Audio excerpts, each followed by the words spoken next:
Hey, what's up? My name is Rodney Cooper. I'm the host of Locker Room Talk with Coop. I got another great episode for you guys. I got my guy, my bro, Ricky Tarrant. I've known this guy since AAU days in high school, so we definitely have a lot of great memories that you guys are going to really enjoy. Coming out of high school, he was 5A Player of the Year. His freshman year at Tulane, he was Conference USA Freshman of the Year. Played 2 years there, then decided on transferring to the University of Alabama. He had a lot of big games at Bama, so it's definitely going to be a great one. And also, make sure that you guys like, comment, share this video to somebody that you think will enjoy it. And also, make sure that you guys hit that red button that says subscribe if you guys are enjoying the show. So I hope you guys enjoy the show. So check it out.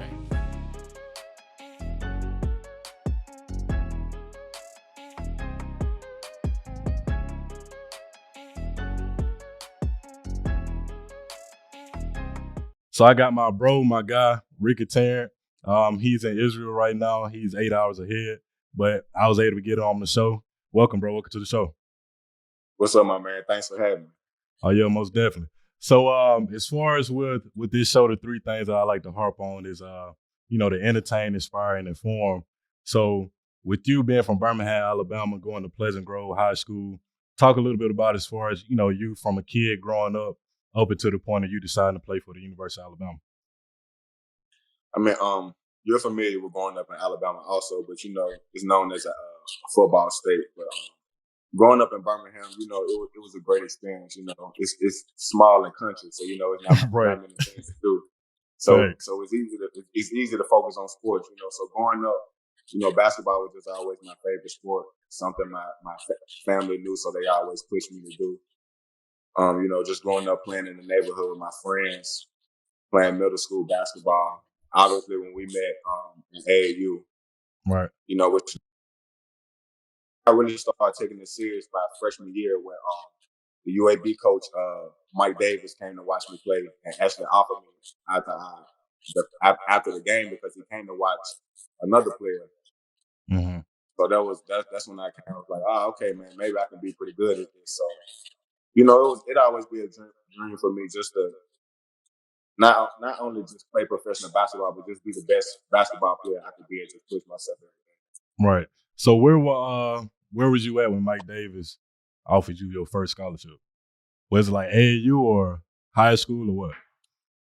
day. It was high school. So he came to my freshman year. We had a player named Corey Smith. He was a senior. Okay. He had a lot of Conference USA guys. Conference USA schools looking at him. So Mm-hmm. Coach David actually came to watch him play, and I had a pretty good game. So after the game, he came to me and my dad and said, "Come to."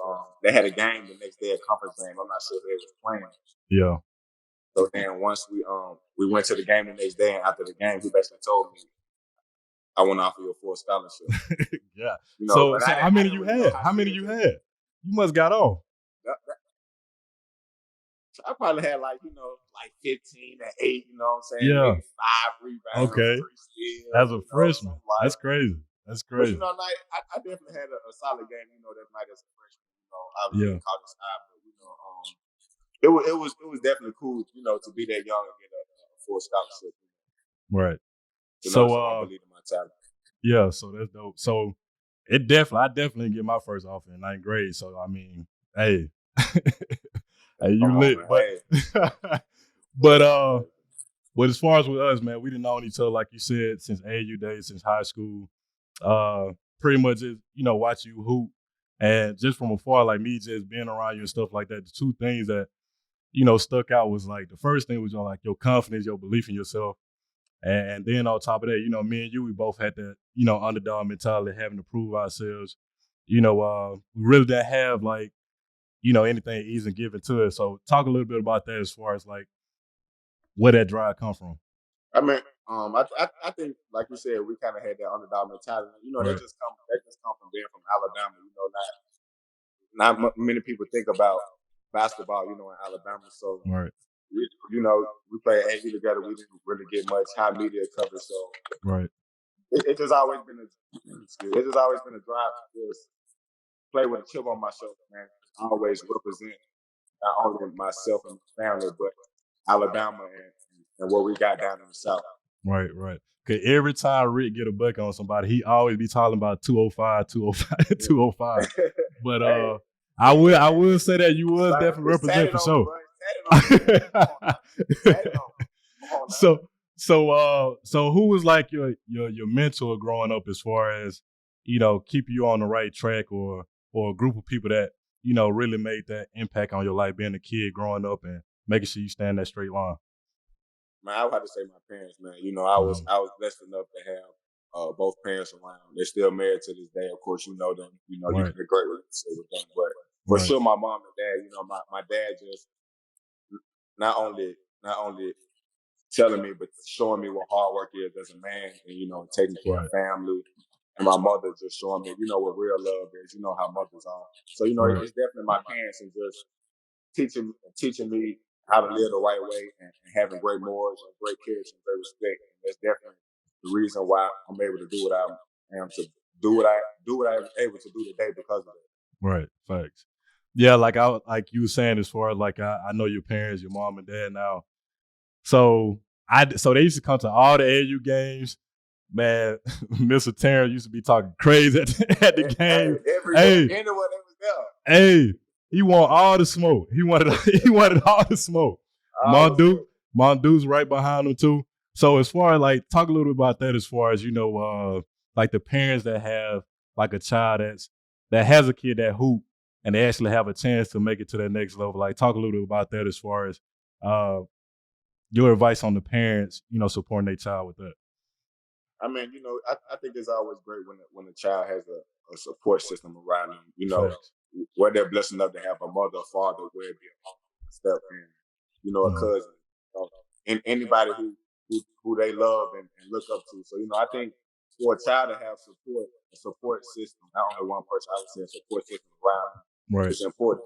Because in life you have to learn. You know what I'm saying? You have to learn not only from your own experiences but from other people. So I think it's big for a child to have a great support system so they can learn and understand the things that they need to do to take the correct steps in life. Facts. Because I know I was talking about it on the second episode with Chris Jones. I was telling him as far as this thing called life is really no instructions with it. So you really just gotta learn from your own mistakes. And then I know as far as like they say, a smart person learn from their own mistakes, a wise person learn from mistakes of others.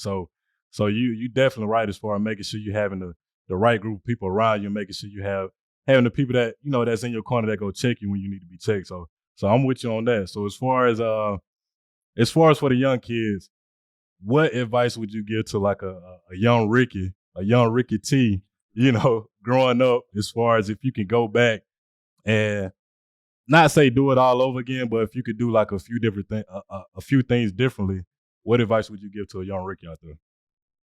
Oh man, for sure. Listen more, listen to the people around you, learn from the people around you, be a sponge to knowledge. Right, You know, facts. growing up as a teenager, it is in high school and college. You the best player, you got a lot of buzz around your name. It's hard as a teenager to really listen to people because you think you know it all. You think you No got doubt, so much facts. going. So I would definitely say, listen to people around you and just that's really what I would say, bro. Hmm. I got you. And work So hard.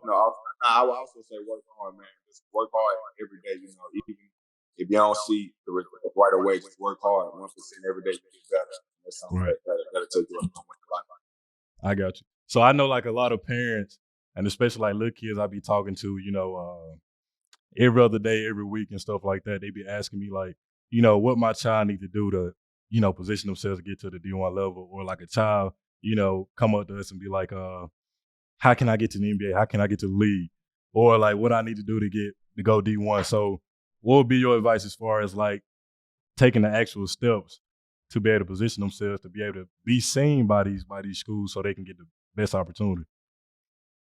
I mean, that's a good question. I'm happy you asked because I think a lot of people go with the basic question, stay in the gym, do this, do that, Facts. extra workouts, but I take it down to make it more simple to just making sure you have great character, making sure you have good grades because in life, if you don't have good character, you can't do nothing.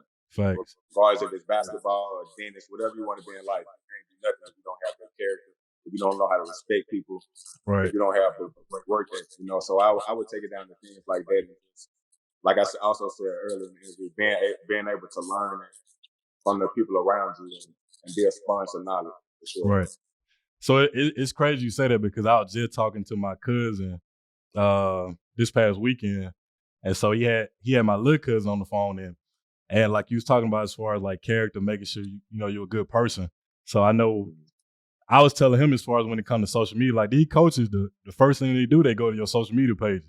So they try to see if you're talking crazy on there. Like they know you're gonna be a child, you're gonna be a kid, and you know you're gonna be a kid, but at the same time, like trying to see, you know, through your social media pages, you know, what type of person, what type of character you have by looking through your page and stuff like that. So that's definitely one I would say as far as making sure that you building your brand the right way on these different platforms.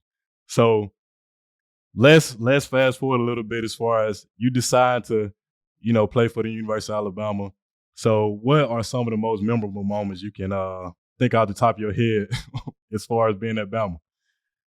Man, for sure, my visit, because I remember you and Levi and Lace. Don't say nothing crazy now. Don't say nothing crazy. Go ahead. Y'all took me to Waka Flocka. You remember that? Yeah. That was like my first like real big college party, because Right. Tulane, you know, we only had like 10, 11,000 students. So Right. that was definitely one for sure. And bittersweet moment for sure. You remember those conditioning moments with Coach Lou, man. Hey, they do not know this man, the famous Coach Lou. They don't understand as far as like the stuff we went through, bro, with this man. Like, it was. I remember it was something like in the dorm room. We'll have conditioning at 6 a.m. It's 1 a.m. And me and you and Levi just looking at each other like, man. Hey. Like, Hey. man, I don't know, bro.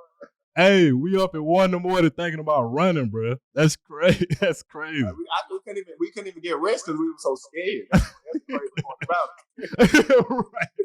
Hey, so going back to that, hey, we not just gonna go past that Walker party. So going back to the Walker party. So do you remember when we went to the back? We went to the back with Walker like before he went out. Yeah, I remember that. Yeah. We ain't gonna go too in depth as far as everything we saw, but it was crazy. But we're gonna go past that. So especially with Coach Lou and all that, people just don't understand as far as with preseason conditioning. But like I said, me and you, we've known each other since high school, AAU, everything we'd have saw at Bama, everything we'd have been through together at Bama.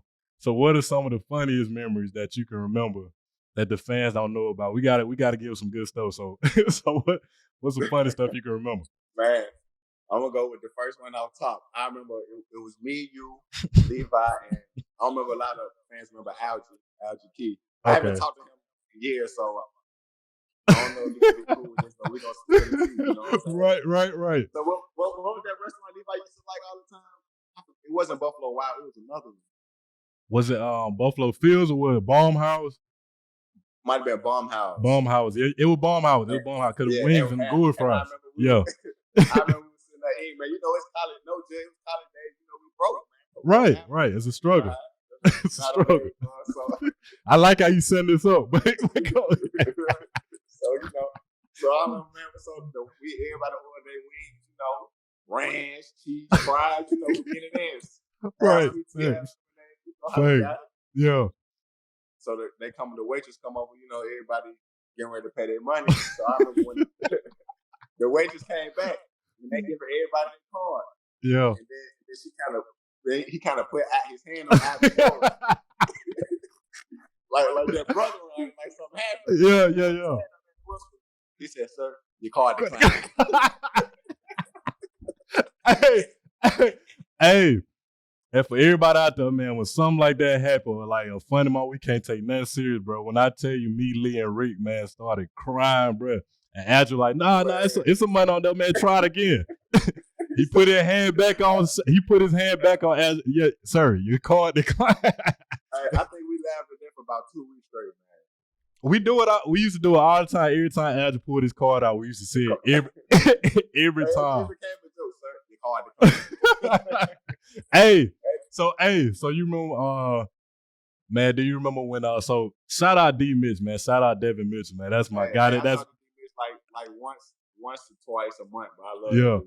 that's the Brody, man. I talked to him like not too long ago, but I gotta say this story. Shout out to D Mitch, man. But man, you remember that time when we was at Galettes? So for everybody that, Bama fans, stuff like that, like how Galettes is and Wine Wednesday and all that or whatever. So when you're a freshman, it's kind of hard for you to get into the bars. I don't care if you're an athlete or whatever, because they big on like, oh, you 21, 21 over or whatever. So I think it was like after like a big win or something like that, man. D Mitch was behind us. He think we all lit, so he trying to get into the bar. But the dude told him, like, nah, man, you too young, you can't get in. So D Mitch kept trying, he couldn't get in. Man, the next thing you know, so I'm over there, like D Mitch said, I'm about to get in here. I'm about to find a way. So me, you, Lee, all of us, man, we walk in. So I'm like, bruh. So I can't remember who I had tapped. I had tapped one of y'all. I was like, bro, what D Mitch doing, bro? Man, D Mitch tried to hop the gate, bro. He tried to hop the gate. He tried to hop the gate. He tried to hop the gate, bro. He didn't get high enough. His foot caught the top of it. Man, this man almost broke his neck. He almost broke his neck, bro. This man fell on his face, dog. My security guard looking at him like, look at this fool, bro. Yeah. Bro, they picked the man up. And D Mitch like, let me go. They cared about the bar, bro. They cared about the bar. Hey, but you remember? Go ahead. I got a moment even funnier though. Okay, yeah. I don't know if you remember the time we had conditioning. It was because man, we did Mondays on the football field and Friday on the track. Thanks. Yeah. I ain't gonna never forget. Thanks. Yeah. Thanks. So remember that day? I think it was toward the end. Everybody running. It was a tough day. Yeah. And Red was coming through the line and he was hurt. And he got through the line. He told Coach, you got me. You finally vote me. Hey, I was funny because Red one person who thought he could dominate anyone. Man, hey, he was up until that point though. He was. Hey, now for me, bro, he used to be out to practice, bro. We had to do those sprints, man. He run us like crazy.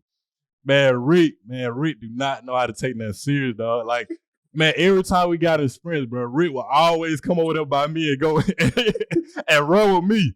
Because he know I'm going to say something crazy. Bro, they ran us so much, dog. I had messed around. Now, for all the fans that going to be watching this, people going to be listening.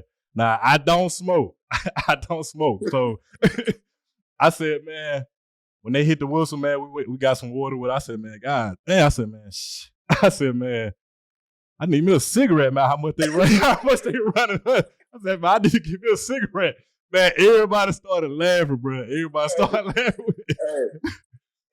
you remember that time we had conditioning and Nick kept running? He ran straight on up out the door. No, hey, okay, yeah. Hey, cause we was doing 17, and so the first one, Nick was jigging. So I was like, hey, this ain't gonna hurt me. This ain't gonna hurt me. Man, probably after the third one, so I can't do it. Nick ran out the door, bro. Hey, so talk about like when we was with the Navy SEALs, bro, because people just don't understand. Like Coach Grant, he think he a military sergeant. Take us through those. It was like we was with them for 2 days, but it's supposed to be like 3 days of hell. I remember that, bro.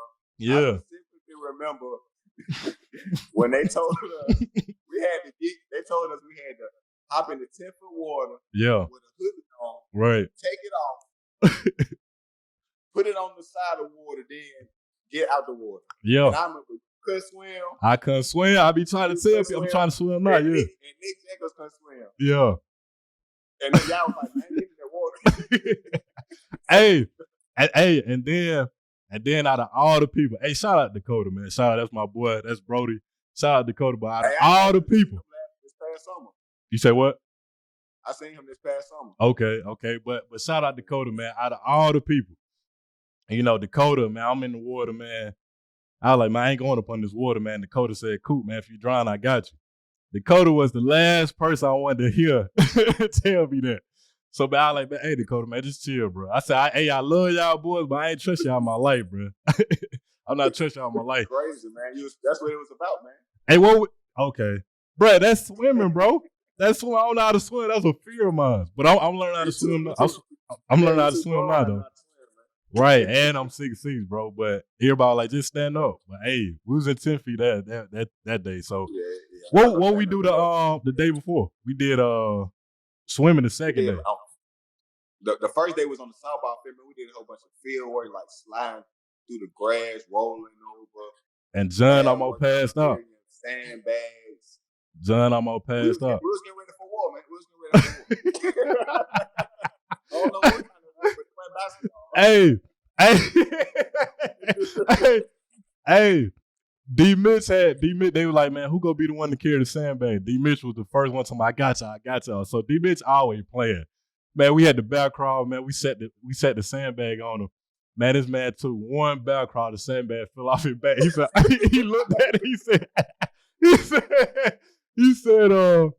said, hey, man, we had to start over from the beginning, bro. Man, that's so crazy, bro.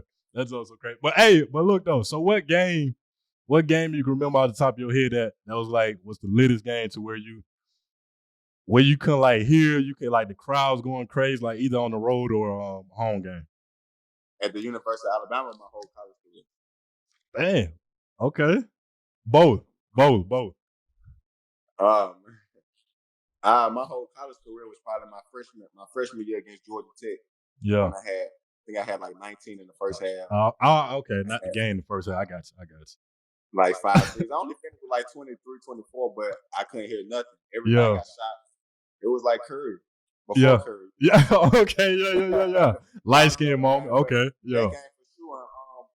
At Alabama, man, that's tough, man. I'll probably have to go with the game at Tennessee. If y'all remember when we played at Tennessee, we ended up beating them by like 20. Yeah. Not saying just for me, but as a team, I remember we was on them. We was on lob, full court press. You know how Coach Grant had us, 94 feet both ways. Right. You know what I'm saying? So I say those two games. Hey, you remember before the game when like the fans was talking crazy, like they was saying some stuff like off the wall, bro. And I'm not gonna say the coach's name, because I don't want to, put him on the spot. But coach, man, one of the coaches was like, man, cool, you pass me the ball, just fire it at me, just throw it at me. Because the fans was talking crazy before the game. Hey. Yeah. Hey, so I threw it so hard, bro. He missed it on purpose. And it hit one of the fans. Yeah. Hey, so I understand with the fans, man, they heckle, they say all type of stuff, but man, it come a time where you just cross that line, bro. And they was doing that. They was talking crazy. So it was a good feeling. Hey, they were talking crazy that day. I remember that. Yeah. That's another reason why we had to whoop up on them. Right, facts. So move forward a little bit as far as, you being a pro now. So what would your advice be to a college kid as far as, they putting on, they doing their thing, they got an opportunity to play at the pro level, just say the NBA or overseas. Like, what would be the advice for you as far as them making that transition from, a college athlete to being a pro? The first thing I would say for sure is be humble, man, because I done seen a lot of good players, and they've been taken away from them, just like this. So that would be one for sure. And just understand that it take a crazy work ethic, because when you get to the pro level, it's gonna be people faster than you, stronger than you, smarter than you. You know what I'm saying? So you gotta find ways to work on yourself every day. Every day you gotta take care of your body. You gotta take care of your mental. You know what I'm saying? You gotta understand when you step into the pro world, it's a whole different world. It's college. You got people telling you when to go to class. You got people telling you when to work out. When you become a pro, you don't got nobody telling you to work out. Yeah, nobody telling you to work in. Nobody telling you to go lift weights, go get those shots. So you got it becomes a level of maturity, and that you got to have, once you reach that level. Facts. And that is crazy. It seemed like every conversation I'm having with like different guys, it's the same thing, kind of being repeated. Because I know Trevor Lacey on the first episode, he was talking about the same thing as far as when you in college, you kind of almost like a celebrity superstar. Everything handed to you, when you go into class, when your workouts are, like, you got your whole day scheduled. Or when you become a pro, that's on you. You got to figure out what team you need to build, who you need. When they say invest in yourself, you got to invest in all that. You got to see what training you need to work with to help your game, all that. Man, it's different, man. He Yeah, definitely right on that, man. You know how it yeah, is when you come home during in the off season as a pro. You got to figure out. You got to have a mature level to find out. Okay, what ways do I need to get better? You know, in college, right. you got some people. College, you got coaches and watching film for you Breaking and out telling film, you what right, you do.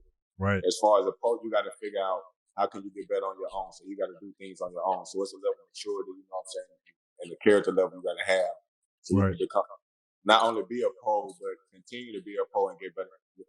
Facts.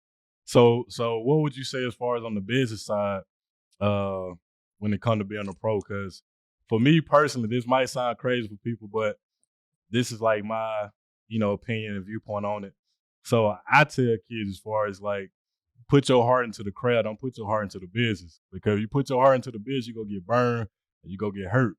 So as far as when it comes to business, you use your mind and use that gift that God gave you as far as your intuition and listen to that to make decisions. Because if you put your heart into the business and when they trade you, send you out to another team, and you do put your heart and soul into that, you got to understand that it's a business at the end of the day. So they got to do what's in the best interest for the team. But it's like as a player, when you take that stance and go for it as far as saying like this my worth, and they try to like manipulate that, they manipulate that child from a 5-year-old kid, oh, you just playing for the money, you're not playing for the love of the game. But when it comes to them, they say, oh, it's a business. So talk a little bit about that as far as what advice would you give to a guy going to the pro level as far as on the business side. I mean, you definitely got to understand it's a business, man. I've been Right, cut before, in the G right, League, top league journey. right, I've had teammates, that I built a great relationship with. And then mhm, next thing you know, wake up the next day and they're gone. You know what I'm saying? right, So it can be tough for players. Like that's why I spoke back and said you got to have a certain level of mental toughness. right, To understand that side of the game, understand that yeah, you're gonna be in situations where you might come in and this team told you, oh, we want you to do this and this and that. hmm You get there and it's a whole different situation. right, So it's how you gonna carry yourself. Are you gonna walk around mad and mess up your money? right, Are you gonna have a type of character and mental toughness to understand that okay, this is a business. Maybe I was lied to, but let me continue to work and get better every day. So when I right, get the next opportunity, I'll be ready. And that's where the love come from. I think facts, that's where you put the love in because when you love something like love it, you understand it's gonna be ups and downs. right, facts, Everything, what I'm saying, everything ain't gonna be flowers. Some days it's gonna rain. So when you understand that in that aspect, I think that's when you can separate the business and the love. right, facts, dope. Because everybody see the glitz and the glam, but they don't see the work that's behind it. For sure. They don't Man, see hey, it. it's days on my hair icing myself, man, doing my own treatment. It's a lot, a lot put into it. But when it's something that you want, it's something that you love, you can't really complain too much, because I know it's a lot of people who would die to do what I do. You know what I'm saying? Right, facts. So as far as I know, you got your own training company, your business partner, Orlando Coleman. Y'all have a training business called Dream Mentality Training, DMT Training. So for the people that, want to know a little bit more about it, the thing I like to talk about as far as you guys talking about the why behind you guys start something so they can be able to gravitate towards the why, not just, seeing all the drills and stuff like that. So what was the reason that you started Dream Mentality Training? So actually, so about a year ago, it's been a year since the clothing line Dream Mentality has been up. Orlando, he had to speak. He had to speak to a class of counselors who was Zoom call because remember we played that together our rookie year. Right, So he had to do a Zoom call to a class, did the word dream, and came for each word for each letter DREM. So that's how mhm, he put it on clothes. That's how he started the clothing brand. He been pushing it. That's one of the hardest workers I know to get off subject. But, to see him push that every day and what I'm saying, and to have a big break.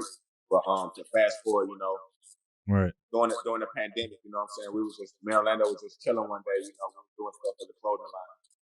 And I was like, man, what you think about at a training with it? right, He was like, yeah. And literally that night, I mean, it sounds simple, but it really was. Literally that night, Yeah. We made an Instagram. I hit up a couple middle school coaches, high school coaches, a couple of kids I know in the area told them about the idea. Mm-hmm. Luckily, one of my older friends named Monye, he's playing in Romania right now. Yeah. He owns a gym in Wildland. He's like, 10, 15 minutes from downtown Birmingham. Okay.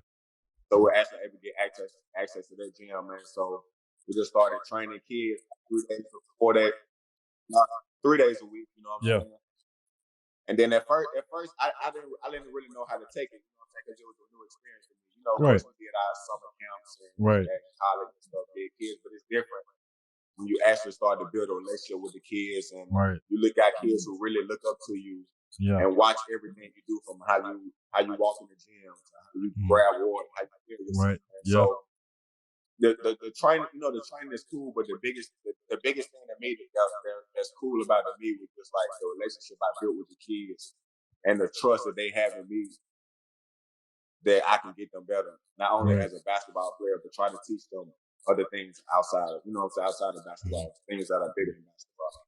And then that feeling that you're talking about as far as with the kids, like that's something that you can't replace, bro. And I had signed a basketball for him. So with him, man, his mom passed, his pop's not in his life.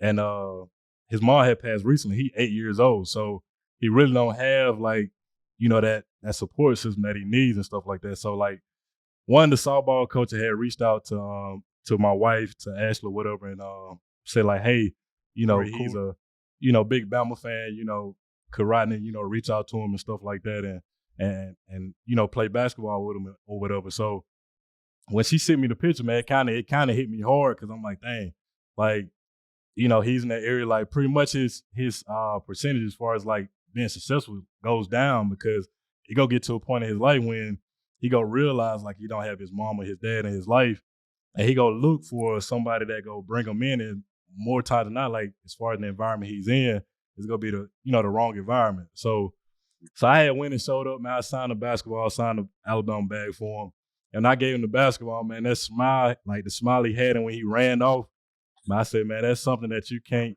replace, that smile. So it's definitely, I definitely know what you mean as far as that feeling you get when the kid like really looking up to you and watching every move. So It's crazy you said that, man, because me and Orlando had a similar situation. This summer we was training. I ain't gonna say his name. We was training this one kid out of Birmingham. And, we trained him. Trying to get him better, So it had been about a month, man. And coming to find out, both of his parents passed away. Yeah. He had been paying through the workouts from cutting, just going around cutting grass. Man, that's crazy. He randomly takes me in Orlando one day and was just saying, he told us, we didn't know. We just thinking the regular kid coming to work out. And he texted us one day like, man, y'all don't know how much I changed my life. Both of my parents I passed away, and this is all I know, is all I do. Yeah. And and just he said the drive we giving him really pushed him, man. That was something that really, when I really realized that I can change people's lives, you know what I'm saying? Right. Through basketball. Yeah, it's bigger than basketball. Basketball is just a tool, but it's something like our purpose is a lot bigger than just the hooping part. So it's dope because I tell parents all the time, as far as like, you're not just like a skills trainer, like you're a mentor to these kids. Like you done played at all the different levels. So I would say, they would ask me like, what type of trainer should I look for when it comes to, working my kid? I said, find somebody that done it, that your kid trying to strive to get to. Because for me, I had people in my life, but as far as somebody I can go to for advice that actually accomplishes what I'm trying to get to, I didn't really have them many options. So I think it's dope as far as what you and Orlando doing, as far as with your training company, working these kids out and changing lives with that. So it's definitely like something that's dope, and it's something that a lot of kids and parents need, because you guys got the blueprint. Like I tell everybody all the time, the blueprint is simple, but it's just not easy. But y'all have that. So just say if a parent or a kid wanted to, reach out and get training for you guys, like when does it start? Like what is it, a number they can get in contact with you, or where they can get in contact with we you? have a Instagram handle. It's at DMT Training. We also have an email. It's dreammentality training@gmail.com. Okay. We'll start sometime towards the end of May, because me and Orlando's in hunger right now. Okay. He'll be home sometime. I say like the second week in May, but I know we're doing the free pop-up shop, little road trip, man. Yeah, the clothing line up be big, it'd be cool. So Right. I think we'll start it. I want to see the end of May, beginning of June, man. I'm excited to get back with the kids and get back in the gym with them. I've been trying my best to keep up with them. Yeah. You know what I'm saying? While I'm over here with that high school stats and their AAU and the things they got going on. You know what I'm saying? So Right. it's definitely been a great experience to just meet new kids and see, what we have, what our upcoming future is. Facts. So also, I know you were saying as far as with the clothing brand you guys have, like what website they can go to be able to, if they want to get some gear. The website, dreammentality.com, DREAMENTALI.com. Okay, dope. And we also have Instagram at Dream Mentality, saying just at Dream Mentality. Dope. And that's dope too, man, as far as, even though with your schedule, them, you steadily reaching out to them, keeping up with them as far as with their stats too. So I would highly recommend, any parents, kids that, need training from these two guys to definitely, reach out to them and make sure that your kids get the training that they need on and off the court. So this is another episode. I appreciate you guys. Before we end, okay. Excuse me, bro. Excuse me. Go ahead. I got one question. Yeah. What was your funniest moment with me at Bama? With you at Bama, the funniest moment. I would say the one I was talking about as far as me doing the sprints and you would come right beside me as far as but no. The one I remember. So it was before the season when we had to do like a court workout and go right to the weights. So it wasn't funny for me then, but it's funny now. Like I was bad. I was pissed off. But so man, Coach Lou used to ride me so hard, bro. Pause. He used to ride me so hard, bro. But man, we was on the court, bro. We had worked out and everything. So he was telling us before weights, man, we need to stretch. We need to make sure we ready for weight. So it was leg day. So we had to do, was it the 42-inch box or the 54?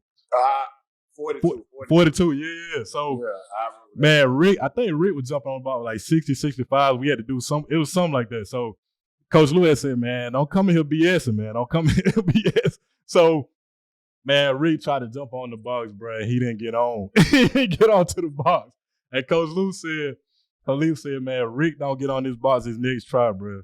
He said, man, all of y'all come back 5 o'clock in the morning. 5 o'clock in the morning. 5 o'clock in the morning. He said, the workout over with. And for me, bro, I did not want to get up that early. I'm like, bro, this our day off, dog. I was like, come on, Rick. Yeah, come on, Rick. This our day off. Hey, man, when I tell you the whole weight room was so quiet, bro. Man, Rick got on that box, man, and he got up there, but his foot slipped and he didn't make it. I said, God. I just turned my head. And walked off. Hey, and Coach Lou. And he really made us come back at 5 He did. He did. That's crazy. I love Coach Lou, though, man. Yeah, that's my dog. But look, though, when I walked out, Coach Lou ran in front of me. Like, got something to say? You got something to say? I was like, dog, you better get out my face, bro. You better get out my face, dog. You gotta get out my face. But look, hey, Ricky said, my bad, Coop, my bad. I was like, man, you good, man. It ain't got nothing to do with you. It's Lou, bro. It's Lou. But I think we went to Sunday that night and got a little slim. And then he make us get them peanut butter shakes, bro, to make our weight and all that, bro. He used to he running us twice a day. He run us twice a day, but want us to make our weight. Before we get out, who that was hiding the six on the day locker, man? Who was hiding the six in the locker? It had to be Shannon or somebody, bro. No, it was Shannon. No, it was Shannon. It was Shannon. Cause Shannon was like 6'9", bro, like 205, 210. And Coach Lou was 9. Hey, Shannon was probably like at 215, something like that. But Coach Lou wanted him at like 225, 230. Man, he used to get Hey, he used to get Shannon so many of them peanut butter shakes, bro. Shannon used to put him up on his locker. Oh man, that was crazy. And Rick, man, I appreciate you for coming on, man. I know you're 8 hours ahead, and I appreciate you for coming on to the show. And for everybody that's going to be watching, make sure you guys like, comment, share, subscribe. It's that red button on the side, so make sure you guys subscribe for your boy. And I'll see you guys on the next episode. Thanks for having me, my boy. Tell the family I said hello. Yes, sir.